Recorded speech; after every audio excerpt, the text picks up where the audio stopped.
Namaskar. Sultanate period from 1206 to 1526 AD.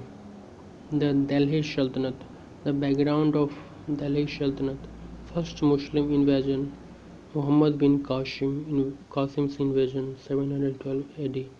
Muhammad bin Qasim invaded India in 712 AD and conquered Sindh, which became the province of Umayyad Khilafat. First Turk invasion. Muhammad Ghaznavi invasion from 1999 to 1030 AD. Sultan Mahmud of Ghazni led about 17 expeditions to India to enrich himself by taking away the wealth from India. In 1025, he attacked and raided the most celebrated Hindu temple of Somnath that lies on the coast in the extreme south of Kathiawar. The temple was destroyed in 1026 AD. Second Turk invasion. Muhammad Ghori's invasion from 1175 to 1206 AD. Muhammad Ghori invaded India and laid the foundation of the Muslim dominion in India. He may be considered the founder of Muslim rule in India. Reasons for the success of Turks in India. First, Rajputs lacked unity and organization and were divided by rivalries. Second, there was no central government. Third, the Rajput kingdoms were small and scattered. Fourth, the Turks were better organized and took advantage of the lack of mutual cooperation among the Rajputs. The Delhi Sultanate.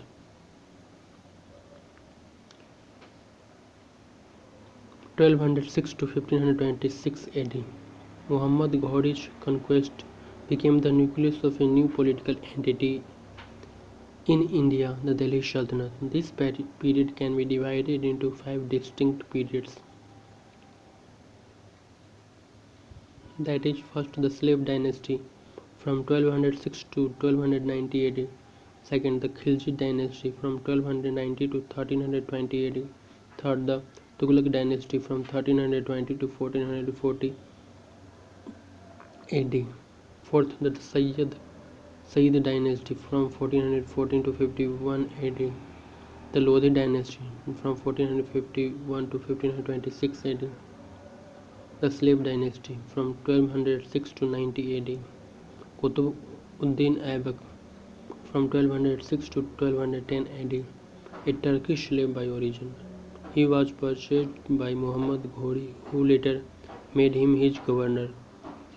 After the death of Ghori, Aibak became the master of Hindustan and founded the slave dynasty in 1206 AD. For his generosity, he was given the title of Lakh Baksh, giver of lakhs. He died in 1212 while playing chaugan or polo. He constructed 2 mosques, Quwwat-ul-Islam at Delhi and Adhai Din Ka Jhopra at Ajmer. He also began the construction of Qutub Minar in the honor of famous Sufisant Khwaja Qutbuddin Bakhtiyar Kaki. Aibak was a great patron of learning and patronized writers like Hasan un-Nizami, author of Tajul Mashir, and Fakhruddin, the author of Tarikh-e-Mubarak Shahid. Shamsuddin Iltutmish from 1211 to 36 AD. He was a slave of Qutbuddin Aibak and occupied the throne of Delhi in 1211 AD after deposing Aram Baksh. He was a very capable ruler and is regarded as the real founder of the Delhi Sultanate. He made Delhi the capital in place of Lahore. He saved Delhi Sultanate from the wrath of Genghis Khan, the Mongol leader, by refusing shelter to Khwarizm Shah, whom Genghis was chasing. He introduced the silver coin, Tanka, and the copper coin, Jital. He organized the Ikta system and introduced reforms in civil administration and army, which was now centrally paid and decorated. He set up an official nobility of slaves known as Chahalgani, Sales Salisha, group of 40, He completed the construction of Qutub Minar, which was started by Abbot. He patronized Minhajus Siraj, the author of Tabaqat-e-Nasiri, Ruknuddin, from Ruknuddin 1236 AD. He was the son of Iltutmish and conquered and was crowned by her mother Shah Turkan after the death of Iltutmish. He was deposed by Razia, daughter of Iltutmish, when he was out of capital to curb a rebellion in Awadh against him, Razia Sultan, from 1236 to 40 AD. Though Iltutmish had nominated his daughter Razia as the successor, the noble placed Ruknuddin Firoz on the throne. However, Razia got rid of Ruknuddin and ascended the throne. She was the first and the only Muslim lady who ever ruled India. She was popular among the people, but was not accepted to the nobles and theologians.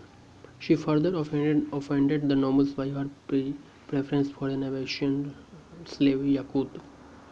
Soon after her accession, the governors of Multan, Badaयूं, Hansi and Lahore openly revolted against her.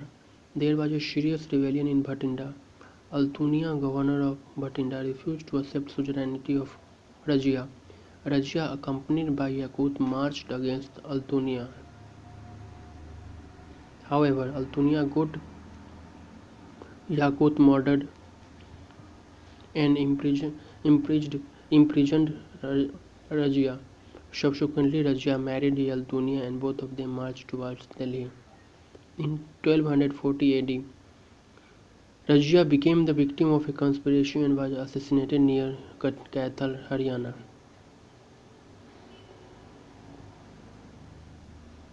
Bahram Shah 1240 to 42 AD. After Razia, Iltutmish's third son Bahram Shah was put on the throne by powerful Turkish council Chalisa.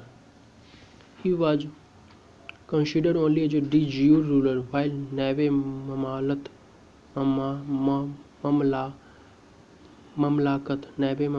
the regent, was the de facto ruler.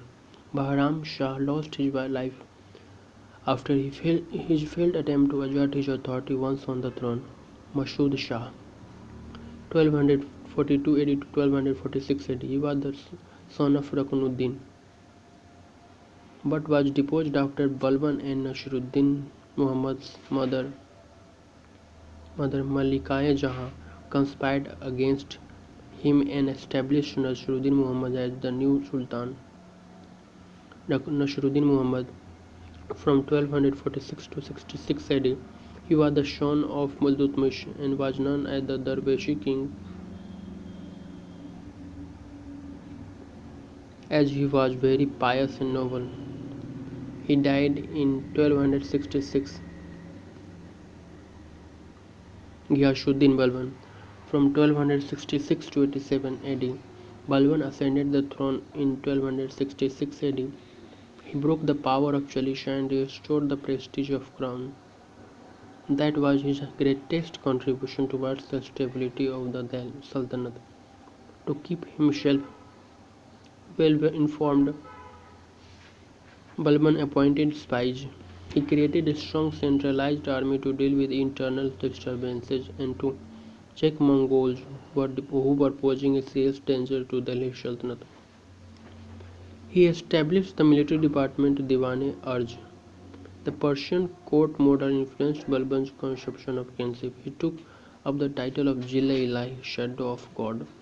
He introduced Sajda, that is prostration before the monarch, and Paboj, kissing the feet of monarch, as the normal performance of salutation. He destroyed the Mewati Rajput brigandage in the Doab, where forests were cut and forts built. In his last days, he overlooked the Sultanate affairs due to the death of his eldest and most loving son Muhammad, in rebellion by his closest and most loved slave Tughril. Muhammad died fighting the Mongolians in 1285, while Tughril was captured and beheaded. Kakubad from 1287 to 1290 AD.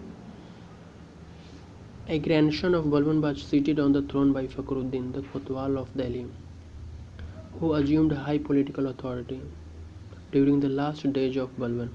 But Kakubad was killed by Khilji family, which saw the end of slave dynasty and beginning of Khilji dynasty at the Delhi Sultanate. Dhanyavad. Thank you so much.